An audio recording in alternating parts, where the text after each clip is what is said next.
Hey everyone, hope you're well. Miss Gray Matter here, coming at you with another episode. This episode, we will be talking about the power of holding on to your truth even when you receive opposition. So, what brought on this title? To which, even if I say here, I may switch it around to make it more engaging or appealing. So, be mindful of that. What made me want to bring up this topic is how I want to say what my 3 to 4 year battle with halitosis on and off presented this. And you're like, wait, how in God's earth did you spend 3 and 4 years experiencing that? Well, let me tell you. So this came as a result of, I'll just share where I am now. It was a result of H. pylori that I had contacted. I didn't know when or how. I do come from a big family where I would have to, be in contact with children all the time, blah, blah, blah. And from what I've looked up and providers have told me directly is that you can contact it from children and they're actually one of the biggest component carriers of it. That's not to say they are unsanitary or dirty or what have you. Gosh, no. It's just it's easy for them to carry it. So like those times when a child gives you food to eat, they want to share it with you, and you eat it to oblige them, make them feel loved. It could easily pass through that. It can pass through saliva, contaminated water, or food, and so forth. And if you also think about how the FDA, when it comes to our water, there is a certain level, this is gross, of fecal matter that is allowed to be in our tap water without it being considered dangerous or hazardous to our health. It kind of gets you thinking, like, hey, I should make sure I have filtered water on hand all the time. Okay, and just leave the tap and all that for washing of the fruits and our hands and not for consumption. Unless you're in, a dire situation where that's all you got. Okay. So there is that. Continuing. So yeah, 3 4 years experiencing this on and off, so it was hard to catch. So due to it being sporadic when it would present itself, I had summed it up to like, okay, maybe my oral hygiene wasn't the best that day, or maybe because I also, experienced dry mouth because mouth open sleeper sometimes depending on my sleeping position. Maybe that's why I got it. So it's like all these plausible things, such as well as hydration. Like, oh, I'm not hydrating enough because that can give you bad breath as well. So I would think that it was all those things until like even after, like I self-reflected and was like, okay, hold on. Our oral hygiene is good. I say as like I have all of my teeth, gums are healthy. Um, I floss at least once a day. I actually like flossing. It makes me feel clean. I'm like, yeah, I got in there good. Because you know that I can't stand that feeling of having something in between your teeth and you know it's there, you feel it there. It's like it's pushing your teeth apart. I don't like that. So yeah, I'll floss, I'll toothpick, whatever, if and when need be.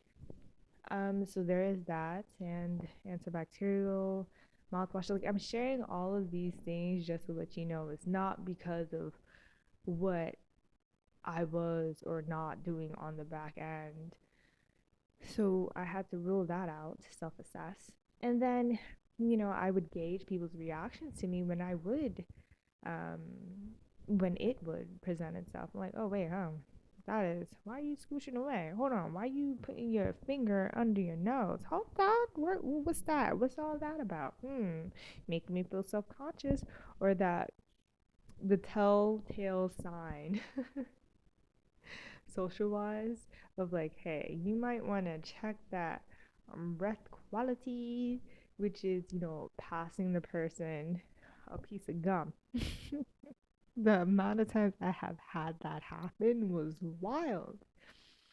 And even like when I would have genuine friends at those times, they didn't even feel comfortable enough telling me like, "Hey, no, actually some did. Some did. That was my was my truth point. I was like, okay, so there is something here. Obviously, while others would deny it for, just trying to save their positive presenting face and the positive presenting face of the person that they're in conversation with, which is understandable. It's social etiquette. All decent people wouldn't want to make another person feel bad about something like that.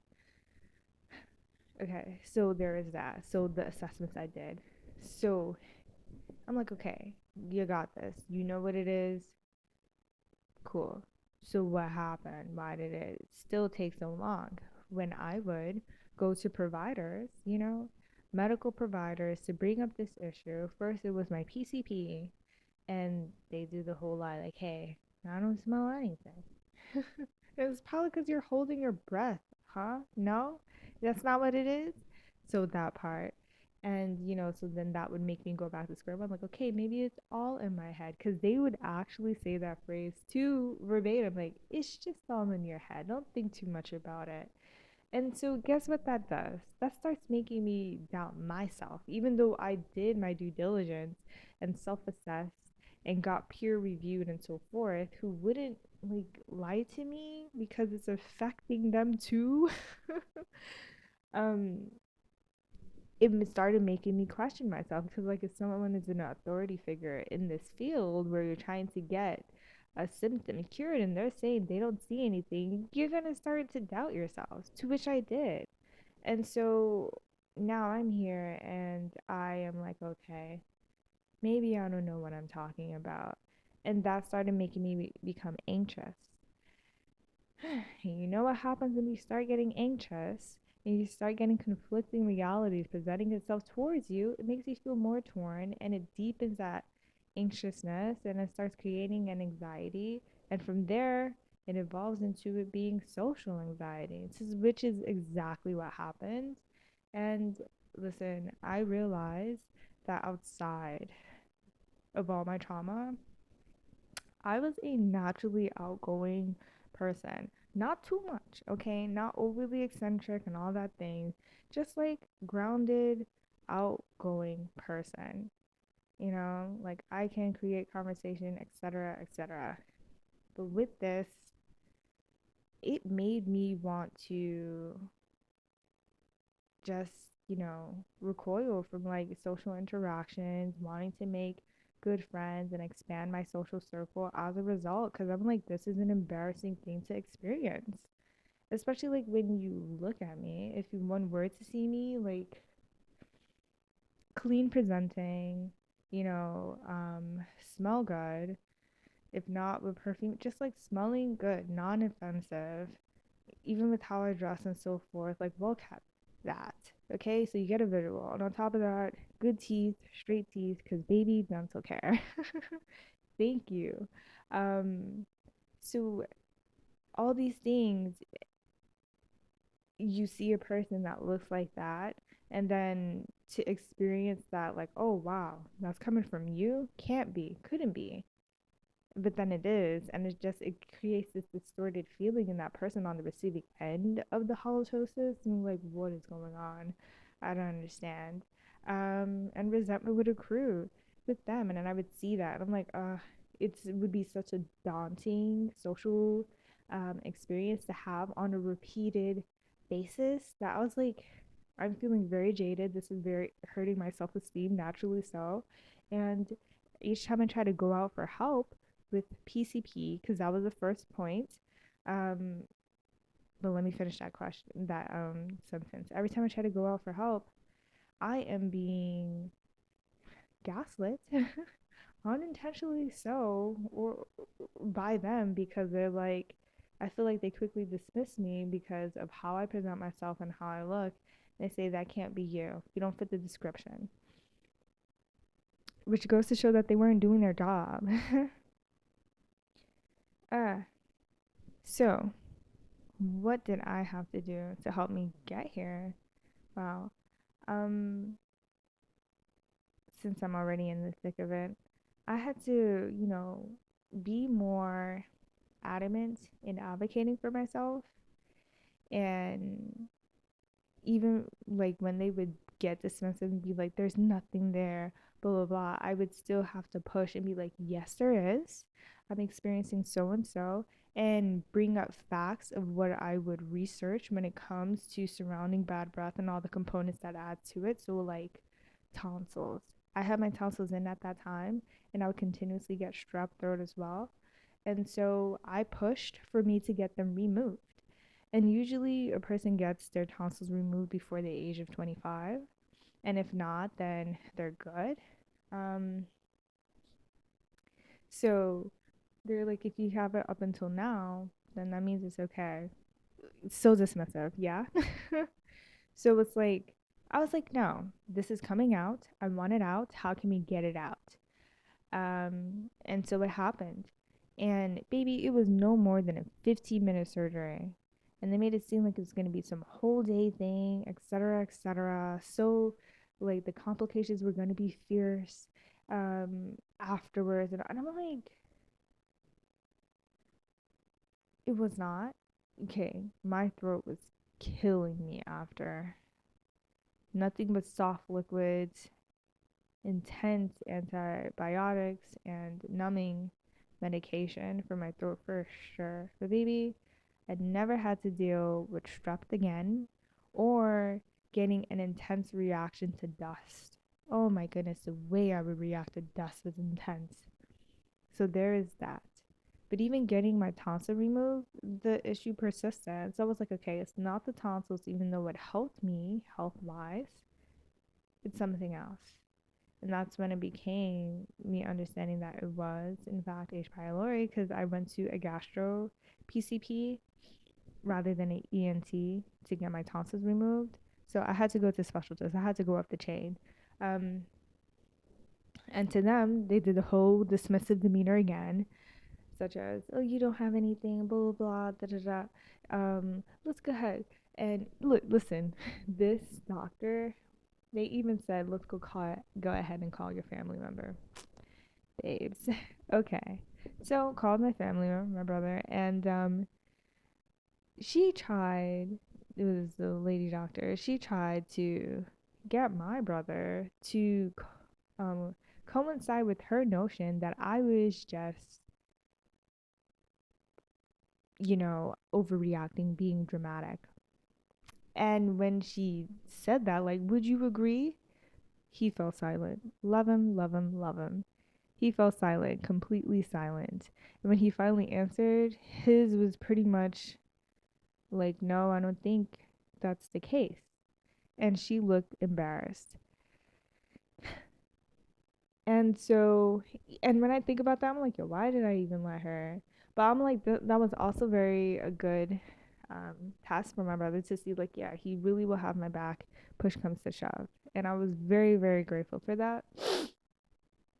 So, yeah, um, that I was able to get a breath test, and that's when they were able to find that I had high um high detections for H. pylori, and that is when I was on a vigorous treatment of 14 days, Jesus, of antibiotics to get it treated. It was horrendous, the worst time of my life, but very worth it. Whew. Oh my goodness. I got sick towards the end of it out of nowhere, and now it's over, and I can listen. I no longer smell up a room simply just by breathing in it for more than 10 minutes. That's how intense this halitosis was. Okay? And that's with my mouth closed. I don't breathe. I'm not a mouth breather, okay? My nose, babe. So it's like it was the gases coming from my stomach all the way up into my esophagus to the mouth. If you know the whole body diagram and how the tubes connect, you can automatically see it. So that part. Oh my goodness. Crazy, bro. And I live with roommates too, so like it's just so uncomfortable.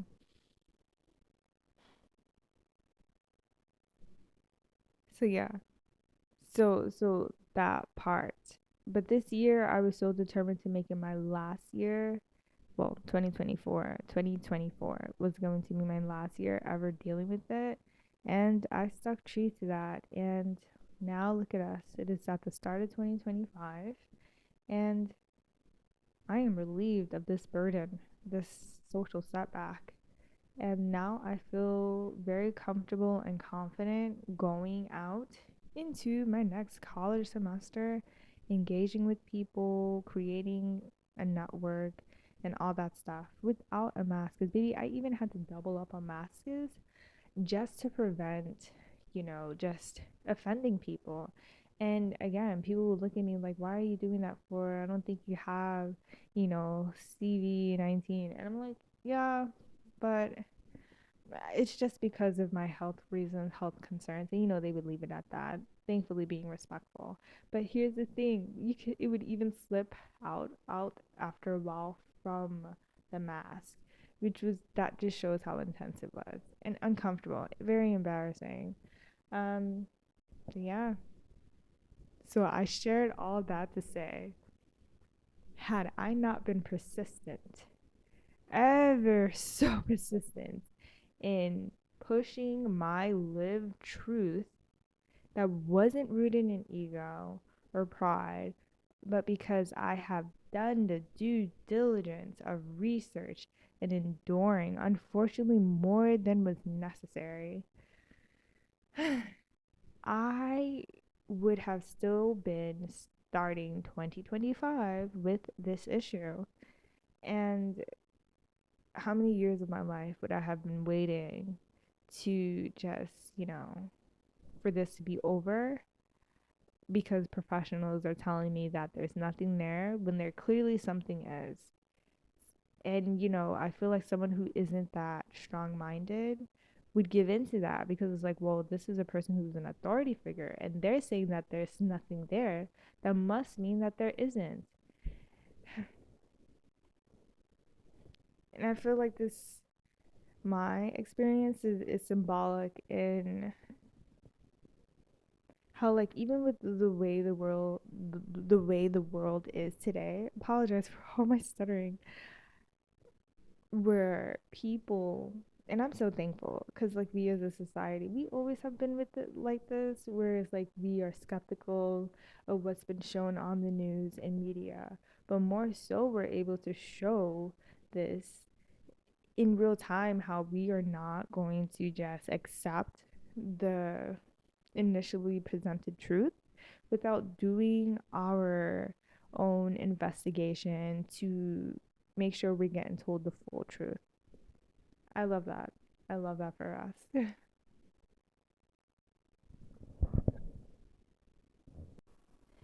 Now, off of that medical lived experience slash antidote, um, I would like to pivot to how this can help with discerning when people are just trying to be scammy, like they're trying to scam you into their little white lies and to boost their ego or their presentation of self when engaging with you. You like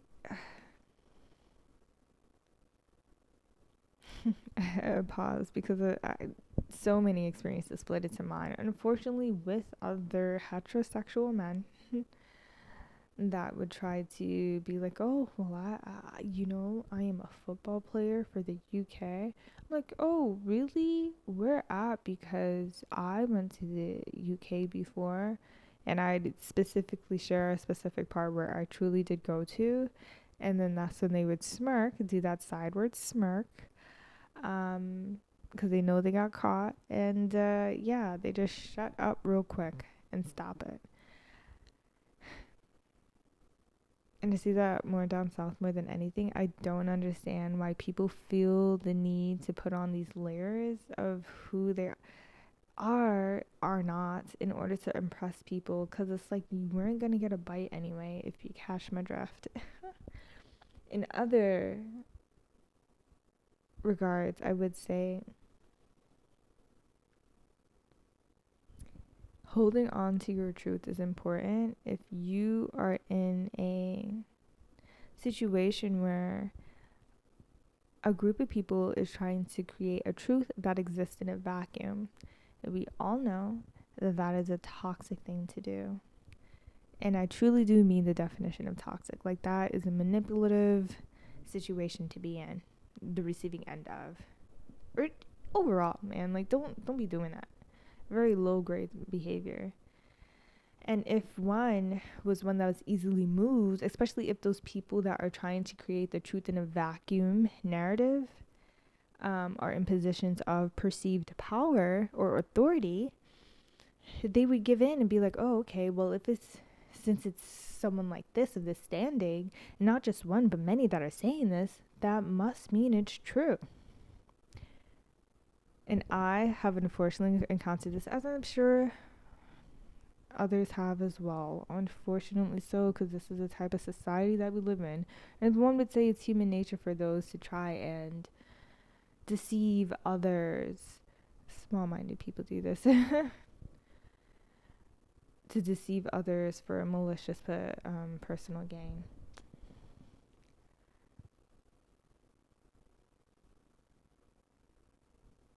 Ooh, look, you see, I was doing so many disclaimers, I forgot my sentence. I apologize, but holding on to your truth in situations like that, and what helps with this is being able to not be intimidated by the authority that another person has. And how to do that is to keep yourself grounded in knowing that they are a human being just like me. And with that, they are prone to faults, mistakes, and misinformation just like me. Even in their position, they still can get clumsy and, make mistakes as well. So, if you know you have done your research and your due diligence on something, and you're bringing forth a stance on a topic, hold firm to it, but do leave some leeway for there to be some discussion for updated information to be presented. There you go. And I feel like keeping that important element slash component when holding your stance will make sure that you're staying in the healthy narrative or an approach of like, hey, this is my truth that I understand to be. However, I am open to expanding it if there is more credible information presented to me so that I can update what I have on the back end, rather than it being unhealthy and standing in arrogance, where it's like, well, I know best. I know best. Whatever you say, it doesn't matter because I know best. You don't want to be the arrogant one. So I will stop that there. Yeah, I think that's all I wanted to say. And I feel like holding on to one's lived truth, that they know that they have, like in the scenario shared, is paramount, especially nowadays where people unfortunately are getting a bit more selfish. Just selfish and not wanting to do the 100% needed in the field of work that that they are providing a service for, because they're burnt out. Yeah.